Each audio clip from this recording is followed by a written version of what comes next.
A nation is a hard thing to define. Nations are understood to be communities that are separate from each other based on some cultural peculiarity. On the surface, it might be easy to think of these differences once they exist, but formalizing them is difficult. It is then that people select a set of important facts to begin their process of othering. It can be language, religion, shared ancestry, or common values, but there's great liberty in that choice. Once a narrative is widely accepted, however, any one government that can argue a claim for it has legitimacy for its existence and interests. This is what is meant by a nation-state.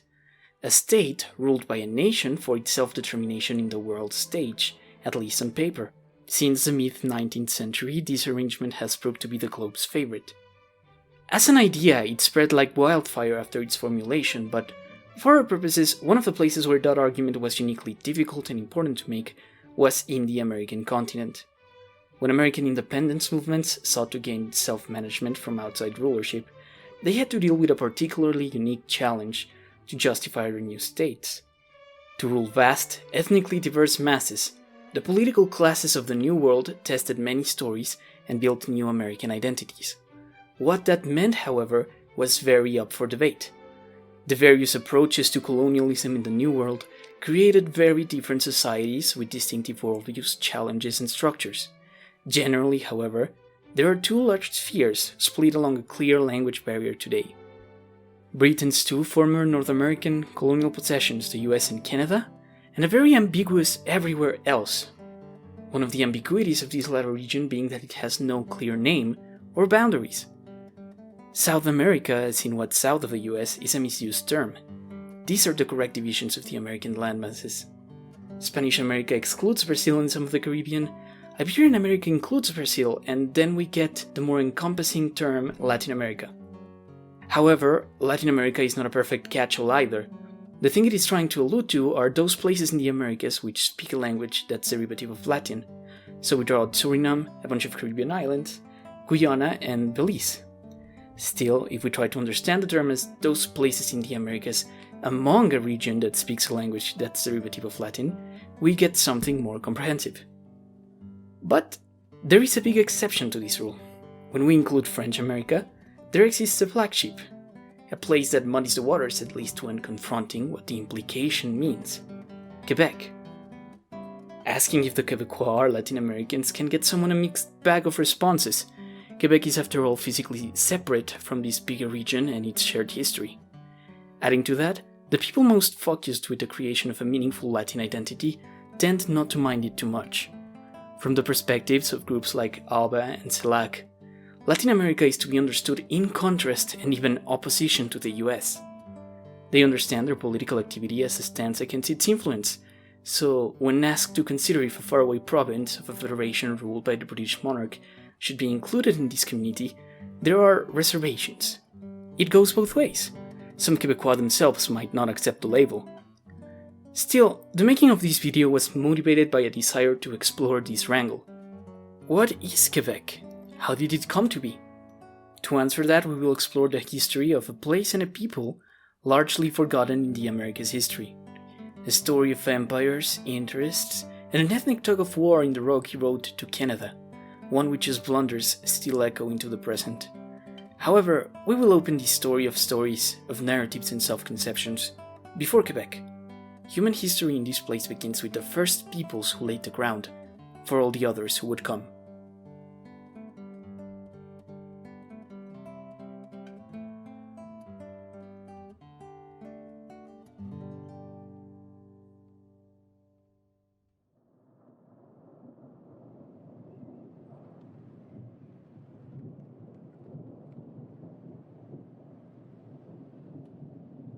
Among the native populations of the Americas, there are many origin stories. But one that is very anthropologically interesting is that of the Salish. They tell a tale that is very reminiscent of the crossing of the Bering Strait, where a great bridge of ice is created for their ancestors to move away from their enemies, only to disappear once they've crossed. As it travels through space, the Earth shifts its position in relation to the Sun. This exposes it to varying amounts of solar radiation that then change the planet's average temperature, and since these movements are rhythmic, The process loops. This observed pattern is called the Milankovitch cycle, and it was during one of its cold stages, the last glacial period known as the Ice Age, that humans are thought to have arrived on the American continent. Although migration to the Americas, especially when it happened exactly, is a matter of debate, a crossing from modern-day Chukotka to Alaska through a land bridge is widely accepted among most series. The first people to arrive here were inadvertent nomads chasing their game, who found in this region of North America a landscape covered in deep layers of ice and snow. As the Milankovitch cycle reached its warm period, the Earth's temperature rose, clearing the ice and creating a vast landscape for these first peoples to explore. Nevertheless, with global warming came the melting of polar glaciers, which rose sea levels to the point where the land bridge they first crossed was swallowed by the sea. Ever since it happened, Asia and North America have been disconnected by land. Now trapped in this closed-off continent, these newcomers settled in. As they continued their pattern of moving and hunting over thousands of years, there eventually were human inhabitants in every corner of the Americas. Analysis of mitochondrial DNA seems to suggest the migration came along the Pacific coastline, then inland, and finally north towards what today is eastern Canada.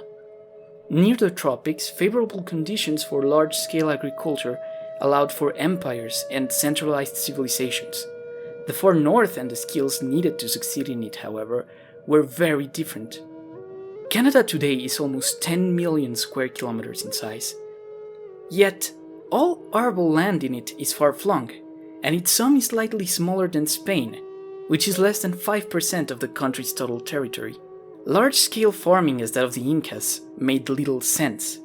A spread-out people without livestock amidst winters as cold as minus 40 degrees Celsius had no incentive to stay put, so they spent their time perfecting the survival tactics of their ancestors. The early First Nations became an organized and effective group of hunter-gatherers, experts in the land who maximized the use value and renewability of everything they could dispose of. One of the most extreme cases of how good at survival these nations were are the Inuits. The Inuits came to America during the last pre-Columbine migrations. Their tribes weathered themselves to survival in the Arctic. In an ecosystem full of man-eating predators and inhospitable weather, they developed a way of life that made human sustenance possible, with considerable achievements.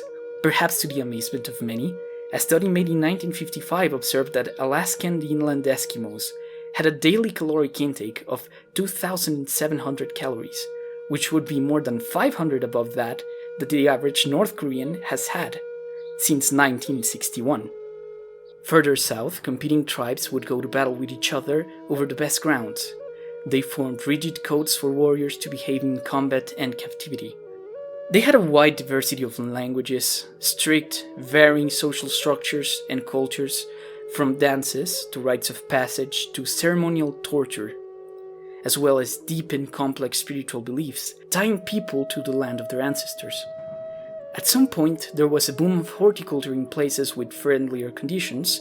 With it, populations grew, and women, largely responsible for crops while men engaged in hunting or war, took an important political role as leaders and administrators, sometimes feeding more people with harvests than men could feed with meat.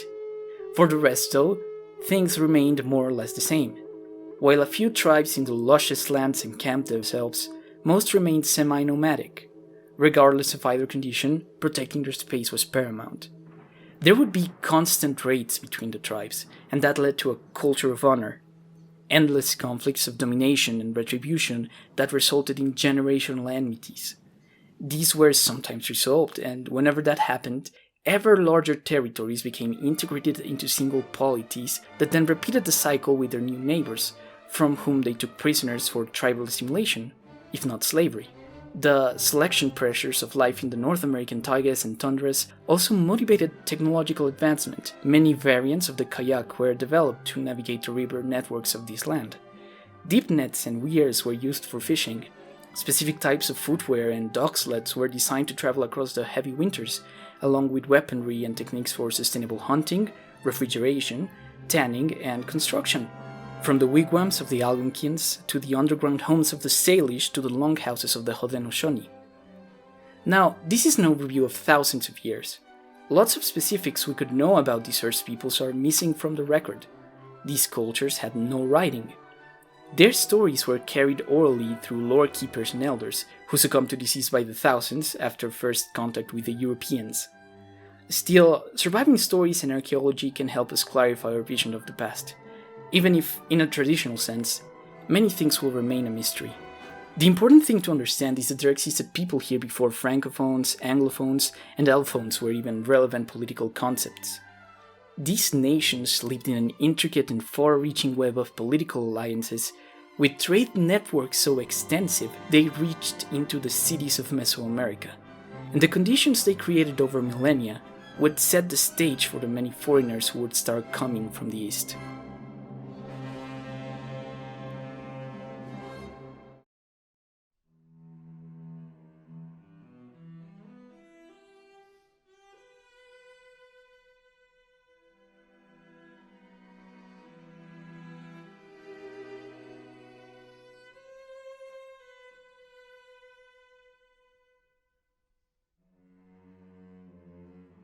All ages have their luxury items, which are signifiers of status that are meant to display the acquisitive power, social relevance, and security of the top individuals in society. Even in the Soviet Union, a society founded on the idea of erasing class differences between its members, it was possible to identify the sons of top officials and ministers by the fact that they wore jeans. Jeans were almost exclusively available in Western markets, and the options one had to get some were knockoffs of inferior quality from Eastern Europe, an ill-fitted pair from the black market, or being a member of the well-traveled elite. Throughout history, many wars and battles have been fought for commodities, or more advantageous positions in the trade routes that guarantee access to them. This is important to say in the context of Quebec's history because of the blue jeans of the 17th century that allowed its predecessor, the colony of New France, to develop and expand.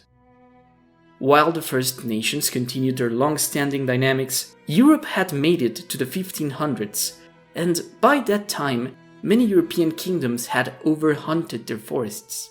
Some creatures like elks and bears, so common in the Grimm brothers' folktales, are near non-existent in Germany today. Additionally, in many countries, especially the colder regions of Northern Europe, there was a real necessity for cover, even more so than usual, given that starting from the 14th century, the world passed through a period of colder winters in the northern hemisphere known as the Little Ice Age, with the 16th century having some of the record lows. Peasants wore trousers and dresses made of wool to stay warm, but nobles wore higher quality garments made of velvet, embroidered jewelry, and felted furs. These latter were very exclusive, given that lots of tailors and tradesmen, even when wealthier, had to contend with laws restricting access to hunting grounds, and, in the most extreme cases, sumptuary laws prohibiting their purchase depending on a person's social standing. Then, when Columbus discovered the Americas, economic prospects motivated territorial ambitions among European kingdoms. The Spanish were the first to conquer their own lands, finding gold, silver, cities, and large populations that could be used as a workforce. The rest of Europe was not going to just sit back and let these riches fall into other hands undisputed, so they ventured in expeditions of their own. Nevertheless, it seemed like by the time the Iberians had already laid claim to the crown and its jewels, everyone else had ended up with a lesser deal. These frustrated ambitions are in part what motivated ceaseless fighting in the Caribbean, and those fights are at the heart of why the language map of DC looks like a mosaic, whereas the rest of the continents is a lot more uniform. It was in the context of these socio-economic dynamics that XIXth, a mariner from Saint-Malo, explored the waters of what he would name the Gulf of St. Lawrence. He set off on various expeditions starting in 1534, looking for France's hot new route to Asia on the commission of King Francis I. Instead, he found a vast, cold continent full of woodland surrounding a long navigable river, which would also be later known as the St. Lawrence. He named this land Le Pays des Kanata, after the Iroquoian word for settlement, which he might have heard on his visits to Hochelaga and Stadacona. Cartier encountered Laurentians, an Iroquoian-speaking people whose chief he kidnapped, and presented to the king with wild stories of a North American El Dorado as to motivate further exploration. Fishermen and traders then took to the emerging markets of North America. In medieval Europe, abstinence holidays such as Lent were more numerous, longer, and stricter. That's why the coasts of the St. Lawrence Gulf and their abundant banks of cod were a great find for business. Years later, another explorer called Samuel de Champlain would use these fishermen's advice to explore once again. In the spring of 1608, Champlain rediscovered Stadacona, finding it abandoned and choosing it as the starting place for a settlement, l'Habitation, soon to become Québec City. This village, and many others like it, would start out as trading posts for the French to exchange goods with the natives. One spot that was especially important would be situated on a strategic island encrusted in the St. Lawrence River. This island would be the furthest upstream Cartier would ever go in his explorations, believing that the rapids his ships could not cross were the way to China. One that Champlain would name in a map of his making in 1632, the island of the Royal Mount, or Montreal. Having set themselves in these locations, France was in a position where it would need to start deciding how to approach the tribes near their spots, such as the Wendat, the Innu, and the Algonkins. In this situation, they opted for an agreeable and conciliatory approach. Though not without conflict, the French had generally positive and peaceful interactions with Native American tribes. Surprising as this may sound considering the way that other European empires interacted with Amerindians, the reality of New France was that traditional conquest was simply not an option. In Spain's colonies, the natives had been living under theocratic monarchies for thousands of years. There were dominant sociocultural norms, centers of power, and government, all things that the conquistadors could understand, subvert, and use to inform their rulership. Here there were complicated dynastic politics, confederations, different ideas about land ownership, and no clear person or institution to overthrow for control. At best, the newcomers could do little more than become just another group of players in the game of tribal wars, although one with important advantages they used for diplomacy. Come the late 17th century, France could generate some of the best explorers of the North American interior because they were, by and large, guided by their native allies. However, these first friends would come with enemies, and in aligning themselves with them, France antagonized the most powerful group in the zone, the Five Nations of the Haudenosaunee Confederacy. The Five Nations had been the most powerful actor in the Great Lakes. Smaller independent tribes resented that dominance, and when they encountered the French and their modern weaponry, they saw an opportunity to shift the balance of powers. Under indigenous request, Champlain led a mixed expedition in a confrontation against the Mohawk, setting France off to a rough start with the Confederacy. In a chaotic battle that took place after two of their parties bumped into each other, he would kill two chiefs with his firearm, souring relations between both groups for a century. The rivalry that would thus emerge was in many ways existential for both sides. Trade with the First Nations was the lifeline of New France, one that the Haudenosaunee would constantly try to have influence over, setting for the French less than favorable arrangements. The French, in turn, banned the sale of European weapons to the Confederacy, which put them at a severe security risk from all their better armed neighbors. Changing a military status quo they had dominated, maybe, for centuries. With time, Champlain and Cartier's discoveries were the starting ground for a new French holding.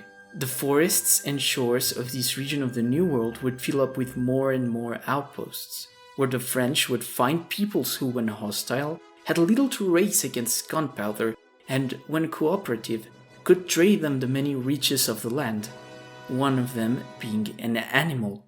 This was one of those animals that had been functionally extinct in Europe, and that, in America, would also be hunted near that point. One whose pelt was of particularly high quality and could be refined into a comfortable and durable material that would be worn in hats even centuries later by the British upper classes, and one whose market would be a constant motive of war: the American beaver. In exchange for pelts, the First Nations got everything from teapots to knives to glass, and lots of European items that they did not produce themselves. Novel trinkets that everyone wanted, and that these strange visitors were willing to give out for their used clothes and a few furs. Suffice to say that with this introduction, the status quo went out the window. Native men might have become more socially important, since now they had to play a bigger role in war and travel to control trade routes. War over hunting grounds was no longer a matter of self-sustenance, but also of profit, which could have allowed the most successful beaver hunters to be more liberal with their gifts, and thus more prestigious. Moreover, there were now new, more dangerous weapons entering the arena. With supplies from the Dutch, who had just established a colony in modern-day New York, the Haudenosaunee acquired these new weapons as well. Suddenly they went to war with the Algonquian nations, who were then pushed further north towards the Innu, who themselves had been pushed east by the Micmac, and so on. This century-long series of guerrilla conflicts would come to be known as the Beaver Wars. It was a string of brutal battles triggered by European demand of the North American fur trade. Seeing the warring tribes exterminating each other over game, it would see the Haudenosaunee, supported by the Dutch and later the English, fighting nearly every other North American group around them, who were usually supported by the French. New France would be involved in fights longer than it would be at peace, and over its existence it would become more and more militarized. In 1669, the intendant got a mandate to add every able-bodied man up to the age of 60 in a militia. Trade outposts would become increasingly policed and regulated. Then, the colonists would engage in the same retaliatory back and forth with British missions and Mohawk warriors, joining the century-old warfare traditions of this land. Still, regardless of whatever profits the Mississippi and the Great Lakes bring to contemporary states, the French never succeeded in their attempts to create significant settlement in their North American territories. Right before the 7 Years' War, the population of New France was somewhere around 70,000 inhabitants, whereas the 13 colonies had more than 1 million. How could this be? Well, Britain at the time had a quarter of France's population, and both countries had a peasantry that had incentives to take the transatlantic gamble, but French peasants had more to gain from staying put. Under English law, a property owner's descendants could be completely written off from inheritance, left to fend on their own. Peasants also had very little control of the place they lived in, and everything to lose with eviction. France, on the other hand, had set up inheritances so that every son had a stake on the land, and lords did not have freehold tenures with which they could drastically dispossess their serfs. These civil codes were collectively known as the Custom of Paris, and they would be to a great extent practiced in New France too.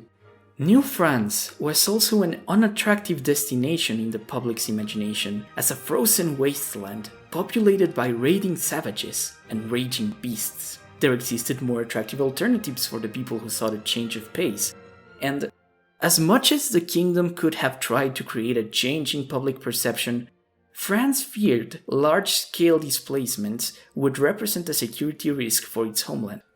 Now, it's not as if England did not share these concerns, but lots of its emigrants were religious dissidents who resented living under Anglicanism. The English saw some merit in getting rid of them, whereas France, jaded by its own struggles against the Huguenots, desired to keep its colonial possessions away from religious turmoil and schisms. Therefore, emigration to New France was strictly restricted to Catholics. As a result, Canada expanded almost entirely through natural population growth. This is reflected in that all 6 million French Canadians today can trace back their ancestry to a pool of 10,000 common ancestors from this time. New France has a lot of other interesting curiosities like this one. Stretching from Louisiana to Labrador at its largest, the colony was not held together by a standing regular army, but by putting itself at the center of the intricate web of diplomacy and commerce that had existed here for millennia. Though the legal and economic structures behind that feat are a subject of their own, The thing that transcended and that we will focus on is its society. Initially, France's incentives to move people to Canada were designed for trade and not so much development. One could become a grandmaster by working a certain number of years in one of its towns. The kingdom would foot most of the bill, and upon completion, they were given the choice to either return to Europe or stay in the colony. Suffice to say, even among soldiers who were offered very lucrative deals, a vast majority took the sail back once their tenure was done. Many of the ones that did stay would have come by force or chance. Perhaps from this, it is easy to see why most of the early settlers of New France were men.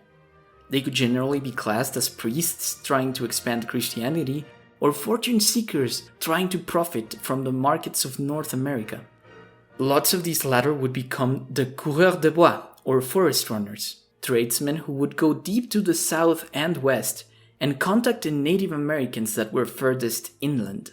The coureurs deepened the colony's ties to these tribes by marrying members of the First Nations, resulting in the creation of an ethnic group called Métis, the French word for mixed race. Given the severe gender imbalance in the colony, men would often get romantically involved with native women, and their children would go to either side or start villages of their own that would blend French and indigenous cultures. Explorers and then the settlers themselves would adopt native customs such as dress and food to stay alive.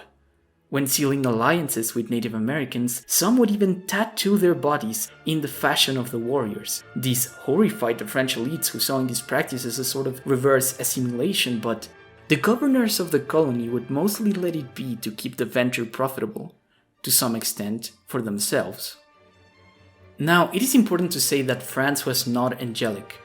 The French permitted slavery in the colony, and as a result, many of these interracial marriages were really settlers buying their wives.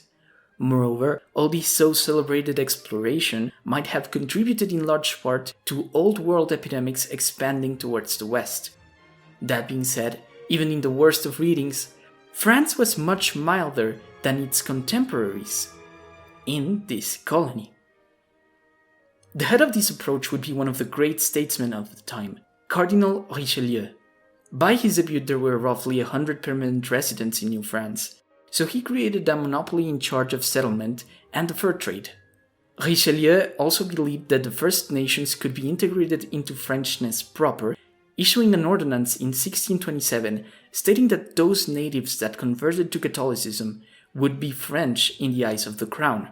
As such, priests would take a very important role as community leaders. They would build and lead lots of institutions such as schools, hospitals, charities, and parishes. Orders such as the Ursulines and the Jesuits took an active role in promoting Christianity to the First Nations and assimilating them as subjects. And though Richelieu expected that this integration would help the colony's low population, in the end there were mixed results. Regardless, by 1666 his policies had increased New France's headcount by thirtyfold from Cartier's days, though the gender imbalance remained. Then there would come a second reformer, Louis XIV. Louis, the icon of absolutism that he was, would take control of Canada from Richelieu's company, making it a royal province and managing it as his personal land. He would deploy a regular army to protect it and end the Beaver Wars, institutionalize licenses for the coureurs de bois, and among many other things, the Sun King would fix the gender imbalance by recruiting women to send to Canada. They would come to be known as les filles de roi, or the king's daughters, from whom many interesting people today are descended. In New France, land was managed in a curious semi-feudal form of organization called the seigneurial system. Since all territories in New France belonged to the king who was very far away, landlords were appointed from among the nobility to oversee agricultural development in his name. They installed themselves at large fiefs along the St. Lawrence River. To attract settlers, the peasantry of these fiefs would be offered a great deal of rights on the land. These worked as incentives that made sense for the purpose of kickstarting a country, but we now know this failed. Nobles never got large, profitable holds as the mainlanders, while peasants ultimately found lots of benefits. Though New France had the rigid classes of any other European society of the time, its legal makeup allowed for a community with higher living standards overall. The settlers themselves, having come from a wide range of places in the mainland, created a unique, standardized French culture. A new cuisine and dialect were born in a community that borrowed the characteristics from each other and the First Nations. Around the early 18th century, the average inhabitant of New France was more literate, more urban, and in many ways more independent than their European counterpart. And the average Canadien, as they came to be known, lived as well as the top 10% of mainland France. This was a unique community, one where intercultural relations were key to it functioning. This is probably well symbolized in that by the end of the Beaver Wars, a governor-general of New France, a man in his 70s from the suburbs of Paris, picked up a tomahawk and led a war dance to rally his native allies in a series of raids against the Haudenosaunee. He then delivered a string of severe defeats to the heart of their land using native warfare. A decade later, France effectively pressured them into peace in a ceremony where French dignitaries and native chiefs held a banquet while passing around a peace pipe. Having settled this, New France always was a second fiddle in the French Empire. The fact that the fur trade was less profitable than other colonial ventures would mean that the colony was more an influence zone that never got too much attention from the crown. That apathy from above led to a status quo between natives and settlers unique to that age, and if we're honest, especially unique in French colonialism. This society was a lot of things. It was clearly influenced by a French, Catholic, and monarchist base, but it also was far away from these powers. There were times when settlers could choose to stick to traditions, and without a rigid overwatch of state authorities, they decided not to. Nobles engaged in commerce, which they were forbidden to do in the mainland. Women had better property rights, and they even brandished home-owned muskets to defend their homes from native raids. Understanding just how relaxed this society was in its customs, especially for the time, makes it even more interesting when knowing it would become one of the most conservative and reactionary places in the Americas. We are somewhat deep into this video, so I hope that you have found something interesting. I could tell, however, that if you were a French elite from the 1710s, you would not be impressed at all. By the dawn of the 18th century, the supply of fur to Europe was 4 times the demand, which made ventures to New France less enticing. The colony had lost a lot of attention, and as we have explored, France might have been relatively respectful to its native allies because their interests in the region were ambivalent. We need to remember this was the same empire that was ruling Haiti. The truth is that the French king's true warring ambitions always lay on Europe, while the upper classes did not care and even resented possession of the colony, in contrast with France's more temperate, more profitable Caribbean and African islands. Voltaire, for example, was particularly dismissive of New France, wishing, for example, that the Lisbon earthquake had instead happened there. He wrote numerous letters throughout his life, hard and cynical over the already lax attention that the colony received, and even added disses in some of his books. The English already found themselves in possession of the best and the most advantageously positioned lands in septentrial North America, other than Florida, when 2 or 3 Norman merchants, with the faint hope of putting up a small pelting business, equipped some vessels and established a colony in Canada, a country covered in snow and ice 8 months of the year, populated by barbarians, bears, and beavers. This land, discovered around the year 1535, was abandoned, but in the end, after many attempts, ill-supported by a government that did not have a navy, a small company of merchants from Dieppe and Saint-Malo founded Quebec in 1608. That is to say, they built a few cabins, and these cabins didn't become a city until Louis XIV came around. This establishment, that of Louisbourg, and all the others in this new France, have always been very poor, while there are 15,000 carriages in Mexico City, and more in Lima, these bad countries are nonetheless an almost continual subject of war, either with the natives or with the English, who, possessors of the better territories, wanted to take away that of the French to be the sole masters of the commerce of this boreal part of the world.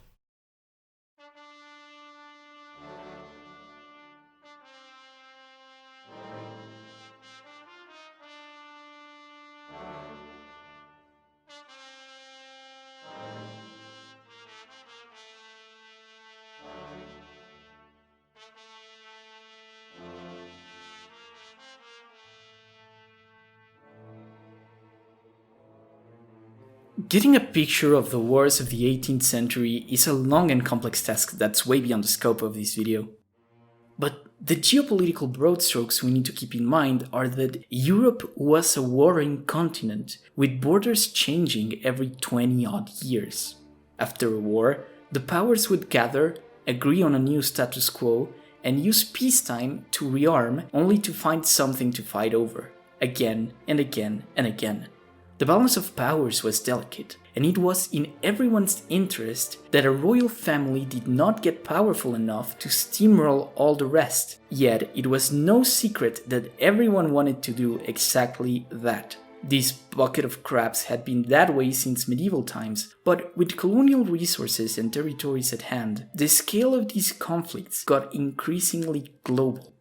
In these battles, France and Britain would often be on opposing sides. To add context to Voltaire's cynicism, it is true that once the fur trade started to die down, one of the main, if not the main reason why France held on to Canada was because it contained British power in North America. Britain was very much aware of this, and the territories would spend a significant amount of time pointing daggers at each other's throats. In this setup, Britain had obvious advantages.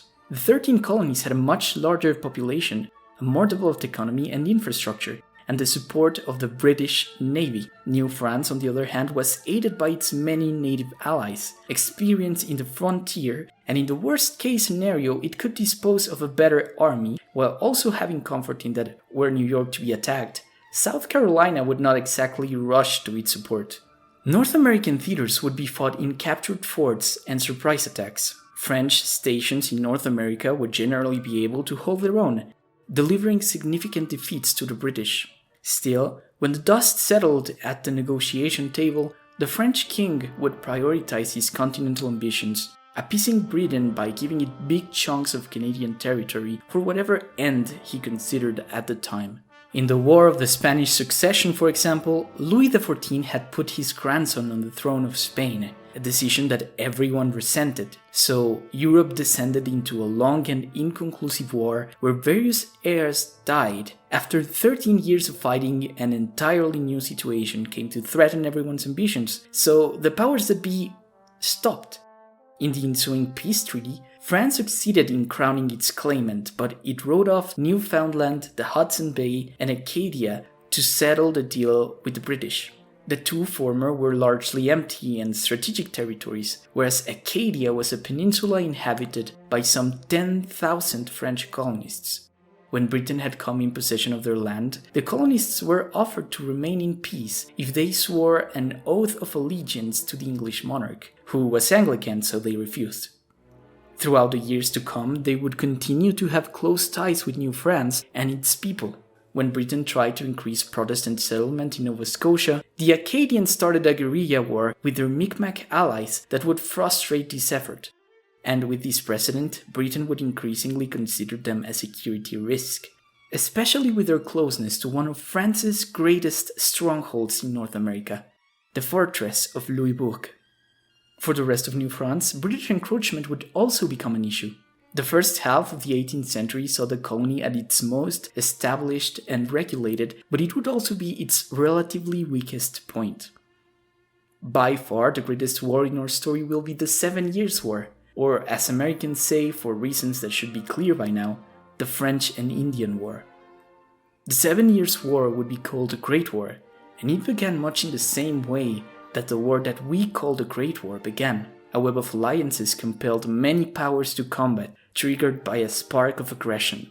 On one side, there was the Austrian Empire, Russia, and France. And on the other, we have Prussia and Britain. Though the conflict began over a corner of the Holy Roman Empire, the larger struggle around it would be one of global dominance between the British and French empires. This was truly a World War II of sorts. Aside the European theater, the two largest powers would fight each other in Africa, India, and North America.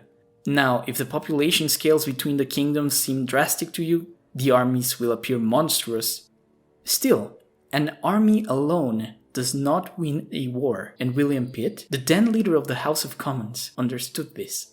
Pitt did not want to burn off the British army in a senseless battle he had little chance of winning. Instead, the strategy he would opt for, aside planting an army in Hanover to hold the Prussian western flank, would be providing resources to Frederick the Great's Continental Army and using the Royal Navy to harass France's colonial possessions. Britain is an island, and it has always been in its interest to protect itself from the sea. France, on the other hand, has many continental rivals. It has two coastlines, and at different times in history, its leaders would prefer to fund either its ground troops or its fleets. This was particularly damaging since navies need maintenance and infrastructure, which cannot exactly be built overnight. Though the French captured British Majorca at the beginning of the war, they would proceed to have their ports blockaded by the British and their ships wrecked in two major battles. The result was that Britain consolidated itself as the indisputable naval power of Europe, and it used its supremacy to wreak havoc in France's colonial possessions. As such, the defense of Canada was only its initial relief. 7,000 regulars aided by 8,000 militiamen under Louis-Joseph de Montcalm, whereas Britain deployed 20,000 regulars aided by 22,000 militiamen under James Wolfe and Jeffrey Amherst. Even then, despite the big difference in numbers, the North American theater had New France with the upper hand in the beginning of the war. Starting in 1753, the French and their native allies terrorized the 13 colonies, successfully capturing and defending forts and defeating a young George Washington, twice. This was, however, not the end for the British cause. Whereas France would continue to put North America in a second plane of attention, Britain would commit itself fully to victory in this theater, and part of that involved dealing with every security risk that could get in the way of taking over Canada. The Great Upheaval is the name that Acadians give to the decision of Governor Charles Lawrence of Nova Scotia to forcibly remove them from the region. 11,500 people were expelled on little criteria, about 80% of the colony's population. Most were civilians who died by the thousands due to disease or shipwrecks. The economy of the region would essentially collapse, and hundreds of families would be separated. The Acadians would be relocated to the 13 colonies, and later to France and Britain. Today the diaspora is spread out throughout North America and Europe, with the vast majority living in Louisiana, where they had become the Cajun people. This was a measure of population displacement that the British Crown would acknowledge for the suffering it caused, apologizing for it in a royal proclamation in 2003. As for France, it would not make any greater attempts to protect the colony. Around 1758, Britain would start to come on top. Montcalm was brash and insensitive towards France's Native American allies, stressing a relationship that had been based on respect at the worst possible time. Since they were dealing with smallpox at more lethal rates and an antagonizing ally, they circumvented the general and made peace with Britain on their own terms. Later, Louisbourg and many forts would fall, which would clear the road to the St. Lawrence. Wolfe would then head a 40,000 men expedition towards Quebec in March of 1759, leading a punitive campaign against the towns and farms of the countryside. Despite this and other pressures, Montcalm did not leave his position on the opposite side of the river. As winter approached, Wolfe was finding himself in a bit of an invading Russia situation, so he gambled elite troops and artillery up a cliff where they took a position in the fields of Abraham. Montcalm would rush to repel this offensive when he noticed it, staffing himself mostly with militiamen rather than regulars, and though they would fire the first bullets, the British would have a more effective response volley that would win them the day. Among the fatally injured though, both generals would be hit. Wolfe died almost immediately, and Montcalm would fall the next day from his injuries. The remainder of the French army that had no role in the battle would leave the city towards the west, and Britain took over Quebec City, which they held during the winter. These soldiers would lead a counterattack under Montcalm's second-in-command 8 months later, and though they would win, their victory would not be enough to dislodge the British army in Quebec. Then, as the river thawed, it would be the Royal Navy who arrived to reinforce their position. Now with the British projecting power everywhere around the river, the governor capitulated to Amherst. New France had fallen.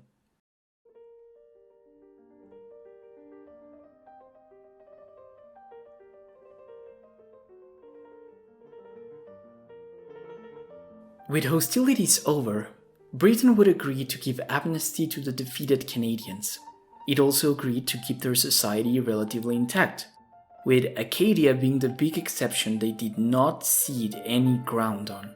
3 years after this, the kingdoms of Europe were at the bottom of their pockets, with France drained because of the blockade, Austria unable to retake Silesia, and Russia having nothing short of a serious identity crisis. Louis XV sued for peace. In the ensuing treaty, Britain would give France the option to choose between keeping either its North American possessions or the plantation colonies of Guadeloupe. France chose the island. It argued a case for keeping Saint-Pierre et Miquelon off the coast of Newfoundland with fishing rights, and that would be the end of French rule in continental North America. With this began an era of British domination in the region, and with its gains throughout the world, the United Kingdom would confirm its status as the undisputed global power under the recently crowned George III.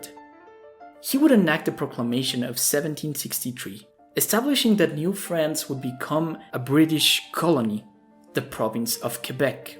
This proclamation aimed for the assimilation of the conquered French colonists. Governors could only be appointed by the British Parliament.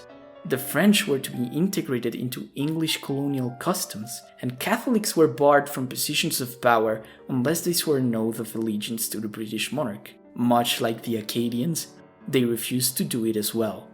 And here's where the story in some ways truly begins.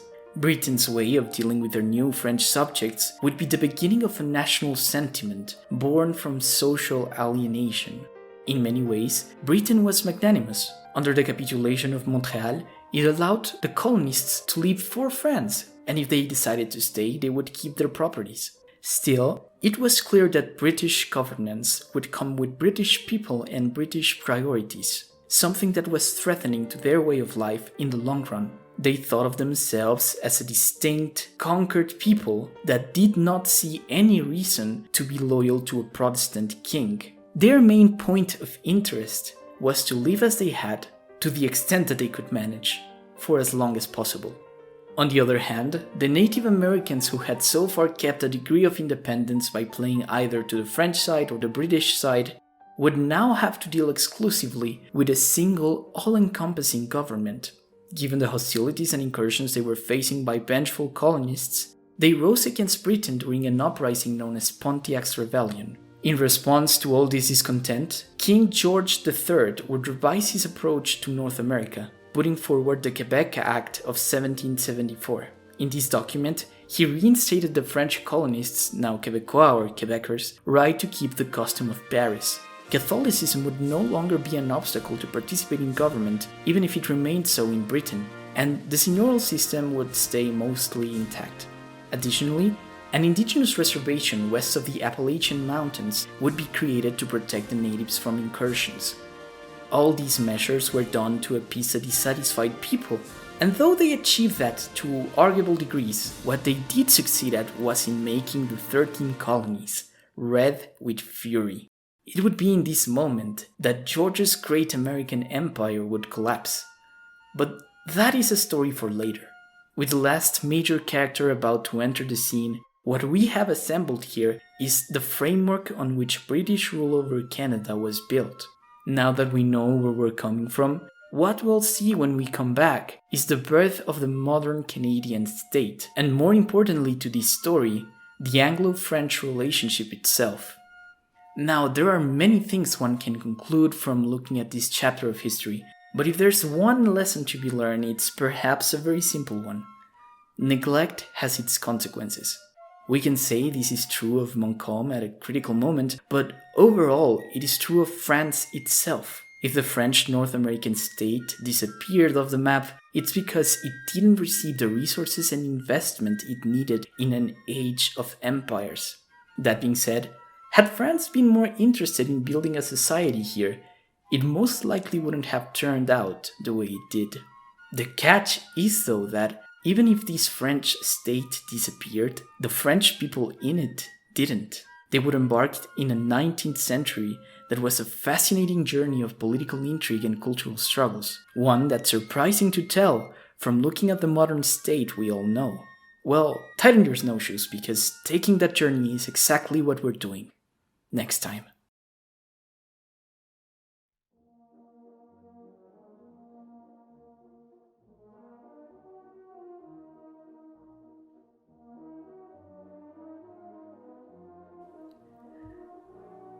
Hello, hi.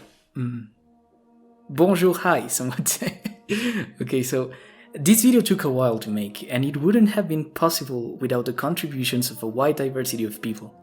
First of all, I would like to thank my patrons Laurent Tuberdeau and One Big Thunker for their monthly contributions since January to keep this project going. If you like what you watched and would like to join these cool guys, you can become a Patreon by going to the link in the description, or making a one-time donation through PayPal, or following me on social media, or anything that you might prefer. I would also like to thank Nyanja, the artist behind the many animations in this video. Nyanja is an incredibly talented professional designer from Mexico. If you would like to follow her portfolio and know when she's open for commissions, you can check her social media in the links below. Importantly, I want to thank Kraut. He wasn't only a constant source of support, shoutouts, and art in the creation of this first episode, he also inspired the making of Québec, Discourse on Nations with his Turkey series. Kraut will be moving on to make shorter videos after finishing the series on the Mexican-American border, so I encourage you all to subscribe to his channel and support his content. If you happen to miss long documentary series, the format, you will find one here. I would also like to thank Duncan for voicing Voltaire and Anna for helping me review the draft of this script. Anna is an English teacher. She's Greek, but she's living in Poland. She was living in Poland the last time we talked. I don't know what's been up with her, so maybe it'll be a chance to catch up. Anyway, you can find her links to hire her in the description as well. And finally, other content creators, especially musicians, filmmakers, illustrators, and photographers, added their recordings to this video. The production quality, both in terms of visuals and audio, improved drastically thanks to them. What you're seeing on screen right now is their content, and I must say all of them were incredibly approachable and nice. I encourage you to check them out, and just to underline the point, you can find all of their contributions in the description, as well as their channels. And with that said, I hope to see you all next time, when we'll talk about the beginnings of the Anglo-French relationship, the Canadian rebellions, and the Industrial Revolution. And thank you very much.